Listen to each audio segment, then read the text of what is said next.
दोस्तों, गलत का खुलकर विरोध कीजिए, चाहे विभाग में हो, समाज में हो या संस्थानों में हो, क्योंकि याद रखना, इतिहास टकराने वालों का लिखा जाता है, तलवे चाटने वालों का नहीं। नमस्कार दोस्तों, मैं हूं आपका दोस्त लोकेश साहू और आप देख रहे हैं लोकेश छत्तीसगढ़िया यूट्यूब चैनल।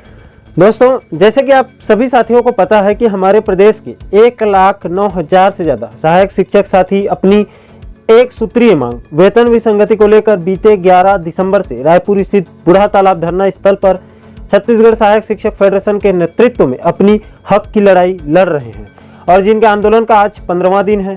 दोस्तों, मैं शुरू से आंदोलन के एक एक अपडेट को बारीकी से अगर बताऊं तो वीडियो बहुत ज़्यादा लंबा हो जाएगा, लेकिन दोस्तों मैं कल आंदोलन के 14वां दिन के महत्वपूर्ण घटनाक्रम को इस वीडियो के अंदर विस्तार से आपको बताने वाला हूं। इसलिए दोस्तों आपसे निवेदन है कि वीडियो को ध्यान से अंत तक जरूर देखें। तो चलिए दोस्तों, आपका और वक्त जाया न करते हुए वीडियो को शुरू करते हैं। दोस्तों, कल छत्तीसगढ़ सहायक शिक्षक फेडरेशन के आंदोलन के 14वें दिन सबसे पहले फेडरेशन से जुड़े कवर्धा जिला इकाई की ओर से कल कवि सम्मेलन का आयोजन रखा गया था, जो तकरीबन 12 बजे से शुरू होकर शाम 4 बजे खत्म हो गया। उसके बाद दोस्तों कल छत्तीसगढ़ सहायक शिक्षक फेडरेशन के आंदोलन को छत्तीसगढ़ गोंडवाना गणतंत्र पार्टी का समर्थन भी मिला और पार्टी के वरिष्ठ नेता और कार्यकर्ता खुद चलकर बूढ़ा तालाब स्थित धरना स्थल पर अपना समर्थन दिए और बाकायदा मंच से भूपेश सरकार को भी घेरा।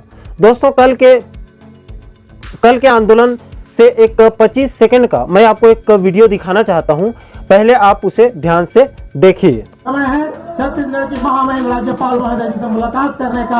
आपके समर्थन में आपकी बातों को भी हम वहां पर रखेंगे और गोंडवाना गणतंत्र पार्टी आज छत्तीसगढ़ में माटी सत्याग्रह के नाम पर जो पद यात्रा निकाला है, वो माटी सत्याग्रह इस छत्तीसगढ़ की माटी को, इस छत्तीसगढ़ की संस्कृति को, इस छत्तीसगढ़ की मान और सम्मान को, यहाँ के स्वाभिमान को, यहाँ की खनिज को जो विदेशों में बेचा जा रहा है, जो अन्य प्रांतों में बेचा। अब दोस्तों वीडियो में आगे बढ़ते हैं और कल के दूसरे सबसे बड़े महत्वपूर्ण खबर की बात करते हैं। तो दोस्तों कल तकरीबन 4 बजे के आसपास सरकार की तरफ से आंदोलनकारी शिक्षकों को दूसरी वार्ता के लिए बुलाया गया और दोस्तों जिसकी अध्यक्षता शिक्षा विभाग के प्रमुख सचिव आलोक शुक्ला साहब के द्वारा किया जाना था। दोस्तों यहाँ पर मैं आपको एक महत्वपूर्ण जानकारी दे दूं कि फेडरेशन और सरकार के बीच पहली वार्ता 17 दिसंबर को हुई थी, जो तकरीबन बेनतीजा खत्म हो गई थी और दोस्तों कल 24 दिसंबर की दूसरी वार्ता भी विफल हो गई और सहमति नहीं बन पाई। दोस्तों आखिरकार कल की दूसरी वार्ता क्यों विफल हो गई, आखिर दोनों पक्ष में कहां पर गतिरोध बन रहा है, इसको मैं आपको 2 वेबसाइट की रिपोर्ट के हवाले से विस्तार से बताने वाला हूं।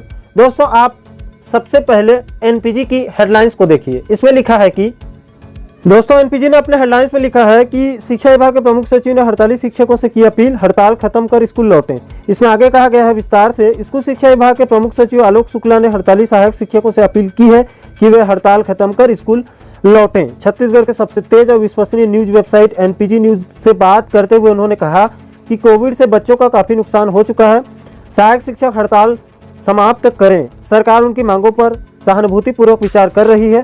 प्रमुख सचिव ने कहा कि शिक्षा और शिक्षकों को लेकर सरकार वैसे भी संजीदा है, शिक्षक हड़ताल न करें तब भी उनसे जुड़ी चीज़ें सरकार की प्राथमिकता में रहती है।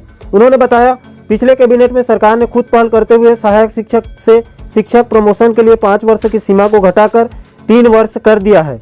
2 साल की सेवा अवधि वाले शिक्षकों का संविलियन किया जा रहा है। इसमें और आगे कहा गया है आलोक शुक्ला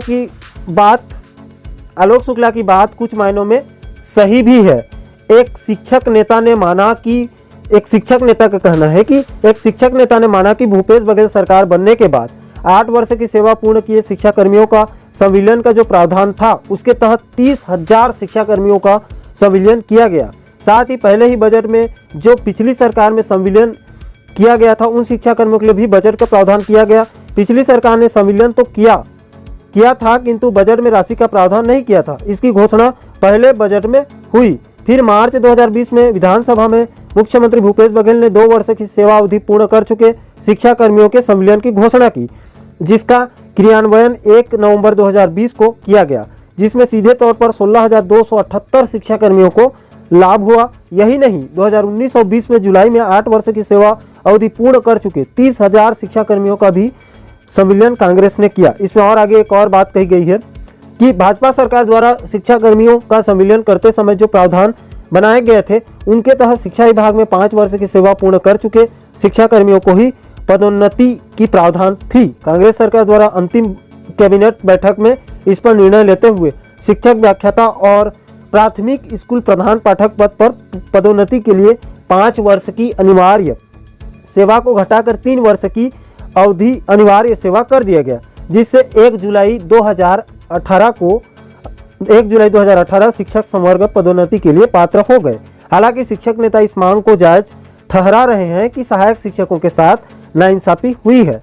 सहायक शिक्षक और शिक्षक के ग्रेड पे में काफ़ी फर्क है, काफ़ी अंतर है। इसमें दोस्तों एक और वेबसाइट है, उसकी भी मैं आपको रिपोर्ट बता देता हूँ फटाफट। तो उसके हेडलाइंस में लिखा है बिग ब्रेकिंग, सहायक शिक्षक फेडरेशन की दूसरी दौर की वार्ता भी विफल, सरकार के प्रस्ताव को फेडरेशन ने किया नामंजूर, वार्ता छोड़कर निकले बाहर। ये NW न्यूज़ वेबसाइट ने इसको प्रमुखता से प्रकाशित किया है। ये कल की रिपोर्ट है 24 दिसंबर 2021। इसमें आगे कहा है 14 दिनों से चली आ रही सहायक शिक्षकों की हड़ताल आगे जारी रहेगी। आज दूसरे दौर की वार्ता भी विफल हो गया। सहायक शिक्षक फेडरेशन को राज्य सरकार की ओर तरफ से वेतन विसंगति के विकल्प के तौर पर अलग अलग प्रस्ताव दिए गए थे, जिसे फेडरेशन ने ठुकरा दिया। आज हड़ताल का 14वां दिन था। पहले 11 दिसंबर से सहायक शिक्षकों की अनिश्चितकालीन हड़ताल जारी थी। 13 दिसंबर को विधानसभा घेराव के ऐलान के बाद से ही सहायक शिक्षक रायपुर के धरना स्थल पर डटे हुए थे। प्रमुख सचिव की तरफ से कहा गया कि बड़ा बजट है, लिहाजा मुख्यमंत्री ही इस पर कुछ कर सकते हैं। इसके लिए प्रमुख सचिव के वार्ता से सहायक शिक्षक बाहर निकल गए। इसमें एक और महत्वपूर्ण बात कही गई है। यहाँ कहा गया है कि इससे पहले 17 दिसंबर को भी सहायक शिक्षकों के साथ पहले दौर की वार्ता हुई थी, लेकिन कमेटी की रिपोर्ट नहीं सौंपे जाने को लेकर बातचीत आगे नहीं बढ़ पाई। आज की वार्ता से सभी को उम्मीदें थी, लेकिन वो उम्मीदें भी धराशायी हो गई। सहायक शिक्षकों ने ऐलान किया है कि आगे भी हड़ताल जारी रहेगी। इससे पहले सहायक शिक्षकों को प्रमुख सचिव आलोक शुक्ला की तरफ से बुलावा मिला था, जिसके बाद सहायक शिक्षकों का प्रतिनिधिमंडल मनीष मिश्रा की अगुवाई में आज मंत्रालय में वार्ता करने के लिए पहुंचा था। सरकार की तरफ से अलग अलग दिए गए प्रस्तावों पर चर्चा की गई। सहायक शिक्षक फेडरेशन की तरफ से वेतन विसंगति के पक्ष में अपनी बातें रखी गई। तो दोस्तों कुल मिलाकर एक तरफ सरकार अड़ी है, तो वहीं दूसरी तरफ हमारे गुरुजन भी पीछे हटने के लिए कतई राजी नहीं हो रहे हैं। इसलिए दोस्तों सरकार और फेडरेशन के बीच की वार्ता सफल नहीं हो पा रही है। बहरहाल दोस्तों छत्तीसगढ़ सहायक शिक्षक फेडरेशन के तेवर बता रहे हैं और उन्होंने साफ कर दिया है कि जब तक उनकी एक सूत्रीय मांग वेतन विसंगति को लेकर सरकार कोई ठोस निर्णय नहीं लेती है, तब तक उनका संग्राम जारी रहेगा। अब दोस्तों इस आंदोलन में आगे क्या होगा ये तो आने वाला वक्त ही बताएगा। हम दोनों पक्षों से प्रार्थना करते हैं कि जल्द से जल्द सरकार और फेडरेशन के बीच कोई सहमति बने और हमारे शिक्षक साथी अपने अपने स्कूलों में पहुंचकर शिक्षा व्यवस्था की कमान को फिर से संभालें, ताकि उन लाखों गरीब बच्चों की पढ़ाई और ज़्यादा प्रभावित न हो। दोस्तों मैं अंत में यह भी बता दूं कि आज आंदोलन के 15वें दिन फेडरेशन के तरफ से क्या क्या कार्यक्रम रखा गया है, इसकी फिलहाल अभी तक जब तक मैं वीडियो रिकॉर्ड कर रहा हूँ अब तक जानकारी सार्वजनिक नहीं की गई है। थोड़ी देर में आज के कार्यक्रम की घोषणा कर दी जाएगी, उसको आने वाले वीडियो में आप लोगों को विस्तार से बताया जाएगा। दोस्तों फिलहाल सहायक शिक्षक फेडरेशन के आंदोलन से इस वक्त की यही बड़ी जानकारी है कि सरकार और फेडरेशन के बीच की दूसरी वार्ता भी विफल हो गई है। साथियों इस आंदोलन के ऊपर नज़र बनी हुई है। आंदोलन से जुड़े पल पल की अपडेट लगातार इस चैनल पर आप लोगों को मिलते रहेंगे। इसलिए दोस्तों आपसे निवेदन है कि चैनल को सब्सक्राइब जरूर करें, ताकि मेरे सभी नए वीडियो आप लोगों तक तुरंत पहुंच सके। दोस्तों फिलहाल इस वीडियो में इतना ही, मुझे दीजिए इजाजत। मैं मिलता हूं आपसे एक और महत्वपूर्ण वीडियो के साथ। तब तक के लिए जय हिंद, जय छत्तीसगढ़।